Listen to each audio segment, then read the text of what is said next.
Are you ready? Let's talk digital. Bonjour, je suis Elodie Chenol de Digital Feeling. Ce podcast a pour objectif de répondre à des questions que vous posez et qui pourraient vous bloquer dans le domaine du marketing digital. Comment ça fonctionne ? Vous me posez des questions via les réseaux sociaux, en MP, sur Instagram ou sur LinkedIn et j'y réponds lors d'un podcast. Ma mission ? Répondre en 5 minutes à votre question. Alors, si vous avez des questions concernant votre référencement naturel, votre référencement payant, les réseaux sociaux, votre stratégie de marque, le brand content, n'hésitez pas, envoyez-moi vos questions et je vous y réponds en 5 minutes dans le podcast de Digital Feeling. Et c'est parti! Bonjour à tous, c'est Elodie Chenol de Digital Feeling. Et nous allons parler dans cet épisode de podcast. Le podcast, c'est tendance, tout le monde en parle. Mais en fait, c'est quoi le podcast ? Je vous propose d'en découvrir plus sur ce canal, très utilisé, très efficace, et qui peut vous donner vraiment beaucoup de visibilité. Notamment si vous n'êtes pas très à l'aise pour prendre la parole sur les vidéos et d'aller sur YouTube. Si vous ne maîtrisez pas tous les codes sur Instagram ou Pinterest, alors le podcast peut être un moyen de se lancer efficacement. Et pour comprendre ce qu'est un podcast, j'ai cherché la définition de celui-ci. Un podcast, c'est un programme audio à la demande que les internautes peuvent écouter en ligne ou sur leur mobile via différentes applications comme Spotify, Apple Music, Deezer ou encore sur leur ordinateur. On le consomme généralement en mobilité, sur un trajet, ou alors quand on fait du sport ou quand on fait le ménage ou encore la cuisine. Comme on passe moins de temps à lire, le podcast pallie à ce manque. Et en proposant du contenu de valeur pour toutes les personnes qui souhaitent s'enrichir avec des nouvelles compétences, le podcast est vraiment un canal intéressant. On y trouve des thématiques variées comme la cuisine, le marketing, la relaxation et encore plein d'autres sujets. Et si vous montez votre entreprise, vous pouvez suivre des conseils pour vous lancer avec les témoignages d'entrepreneurs. Il y aura toujours un podcast pour le sujet qui vous intéresse. Et si ce n'est pas le cas, eh bien alors lancez-le. Peut-être que d'autres personnes seront également intéressées par votre passion ou votre expertise. Pour ma part, j'adore écouter le Super Daily de l'agence Supernatif. Je recommande fortement à toute personne qui s'intéresse aux réseaux sociaux ou qui travaille en tant que community manager. Leurs analyses et leurs conseils vous apporteront une vision claire du marché. J'écoute aussi Gabriel Gourovitch de Growthmaker, qui me permet de découvrir des startups. Et ce qui est intéressant, c'est l'étude de comment elles ont réussi à émerger grâce à leur stratégie de développement. Il y a aussi le podcast de Pauline Léniaud que je trouve très varié en termes d'invités. On peut découvrir aussi bien un entretien avec une jeune entrepreneuse qui veut se lancer et qui demande des conseils à Pauline, comme le témoignage d'Absatoussi qui nous donne son retour d'expérience de multi-entrepreneuse à succès. J'ai découvert les podcasts il y a quelques mois et je ne fais plus un footing sans en écouter un. Le podcast, faites attention, est addictif.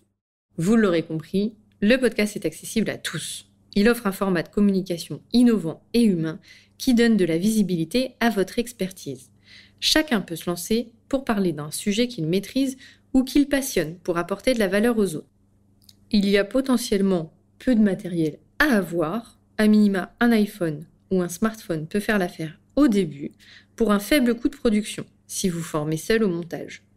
Et c'est l'outil parfait d'acquisition pour les entrepreneurs ou les indépendants car il vous donne l'occasion de démontrer votre expertise. Le podcast est encore un levier original puisqu'il vous permet de vous démarquer des canaux traditionnels comme le blog par exemple. Il permet de proposer un format plus personnel, plus humain, dans lequel on peut entendre votre voix. Vous personnalisez ce canal immédiatement avec votre voix, alors que le ton d'un blog peut être un peu plus long à déceler.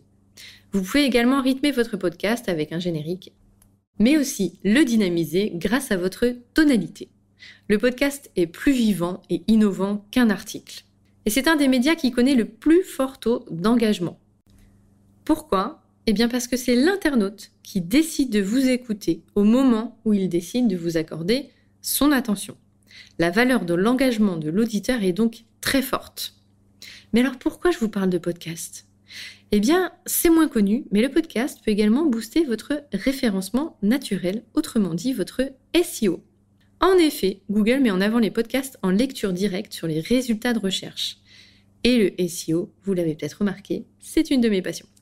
Enfin, pour avoir une vision du marché en France, les internautes sont aujourd'hui plus de 4 millions à écouter régulièrement des podcasts. c'est un marché encore niche mais en plein développement, notamment depuis ces 2 dernières années. C'est donc le bon moment encore pour vous lancer sur les podcasts, car le marché n'est pas encore saturé. Et je suis allée chercher quelques petits conseils d'un expert des podcasts, Tim Ferriss. Si vous êtes motivé pour vous lancer, je vous conseille le livre « Les outils des géants ». Dans ce livre, Tim Ferriss nous préconise d'enregistrer ses interviews sur Skype. Pourquoi ? Eh bien parce que le logiciel est gratuit et que ça permet à la personne qui réalise l'interview d'avoir ses notes sur les yeux, ce qui est plus difficile à faire lors d'une interview en face à face.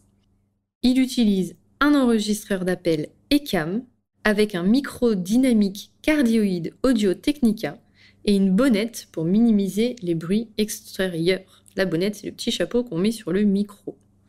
Et pour une interview en face à face, il utilise alors un enregistreur numérique Zoom H6 avec un micro traditionnel, type micro cardioïde Shure.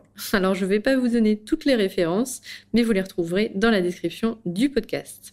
Il vous faudra aussi un câble de micro à 3 broches pour relier le micro à l'enregistreur, et là encore une bonnette Blue Cell en mousse pour couvrir le micro, ce qui va réduire les bruits de souffle et environnants.